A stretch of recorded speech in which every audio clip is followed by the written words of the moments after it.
Sappada al Friuli Venezia Giulia. Sono passati 5 anni dal dicembre 2017, quando il paese nel cuore delle Dolomiti è passato alla regione autonoma del Friuli Venezia Giulia, lasciando così il Veneto. Siamo venuti qui in paese per ascoltare le opinioni dei cittadini, degli operatori commerciali e di chi ha vissuto la stagione del referendum del 2008, che ha portato il paese a scegliere il Friuli Venezia Giulia.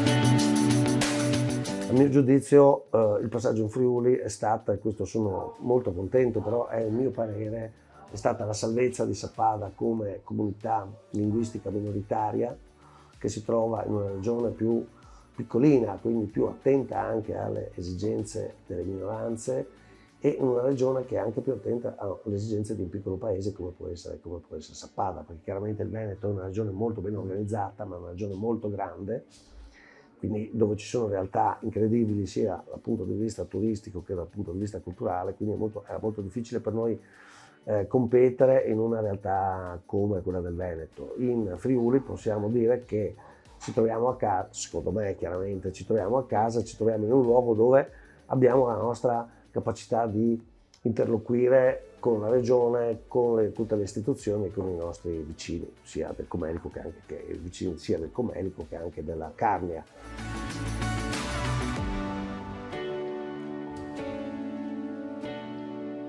Francesca Pupulin, commerciante a Sappada, com'è cambiata la situazione con l'ingresso del paese in Friuli Venezia Giulia?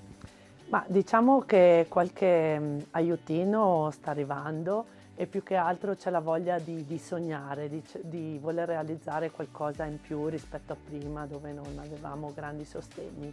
E poi è combaciato anche con un periodo sicuramente anche grazie al Covid, se vogliamo, dove la montagna è stata rivalutata e per cui abbiamo avuto un buon riscontro di pubblico.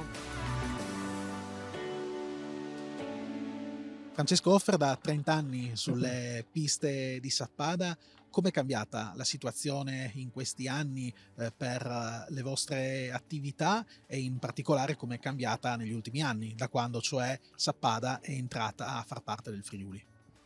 Sì, allora in pratica io ho iniziato nel 93 a fare questo mestiere e diciamo che ho iniziato dalla base, insomma, dalle seggiovie, dalle sciovie, dando seggiolini, facendo biglietti, per poi pian pianino, insomma, crescere e sono diventato caposervizio. Adesso sono 22 anni che faccio il caposervizio, quindi gestisco tutti gli impianti del polo di Sappada, gestisco la parte operativa ed anche la sicurezza sulle piste da sci. Posso dire che in 30 anni è cambiato a livello di sicurezza sulle piste sicuramente, anche sugli impianti di risalita c'è molta più attenzione, ripeto, a livello della sicurezza, quello sì. E negli ultimi anni, quando cioè Sappada è entrata in Friuli, com'è cambiata anche il tipo di utenza? Ci sono turisti, i turisti che c'erano prima sono rimasti, se ne sono aggiunti di nuovi? Allora, secondo me ha un po' attirato questo fatto del passaggio in Friuli, forse anche un po' la curiosità dei friulani, però ho notato che insomma c'è stata un po' più di afflusso da parte del Friuli Venezia Giulia verso la nostra bella località qua di Sappada. Ma è cambiata decisamente in meglio. Diciamo che abbiamo avuto una bella visibilità negli ultimi anni e ci sentiamo più vicini, diciamo, a tutto il comparto politico e veniamo ascoltati sicuramente, e diciamo che a livello imprenditoriale si è notato veramente un aumento, un incremento importante sui numeri.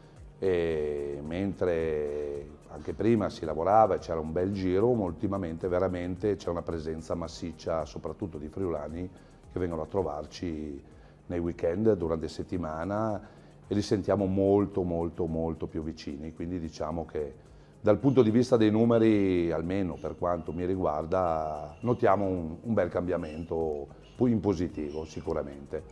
Sì, adesso le cose si sono messe a posto, sono andate leggermente meglio. sì, si può dire solo una roba positiva, diciamo.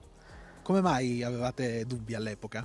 Ma anche con i colleghi qua della Carnia, sì, mi dicevano sempre non sta andando proprio bene, allora per quello avevamo un po' di paura. Comunque adesso sì, si è tutto sistemato e speriamo vada sempre così. È cambiato molto, è cambiato moltissimo, in meglio, per fortuna. È cambiato il modo di fare turismo, è cambiato l'approccio a Sappada, è cambiata anche la visibilità che ha avuto la nostra località. Quindi possiamo diversificare di più il nostro prodotto turistico, abbiamo un target molto vario di ospiti e questo ci fa ben sperare e garantire anche per i prossimi anni un livello alto e con presenze importanti. Silvio Fauner, campione di sci di fondo, oggi assessore a Sappada. Anzitutto una domanda: quando gareggiava lei si sentiva più friulano o più veneto? Diciamo che io ero in una situazione ibrida, perché io come sportivo sono nato e sono cresciuto in Friuli Venezia Giulia, perché tutte le realtà sportive, io per anni all'inizio della mia carriera militavo nella ASD Camosci, che aveva sede in una società di Sappada, che facendo parte della FISI regionale Friuli Venezia Giulia, io sono nato e ho gareggiato in tutte le località del Friuli Venezia Giulia, quindi a livello sportivo posso dire che sono sempre stato friulano al 100%.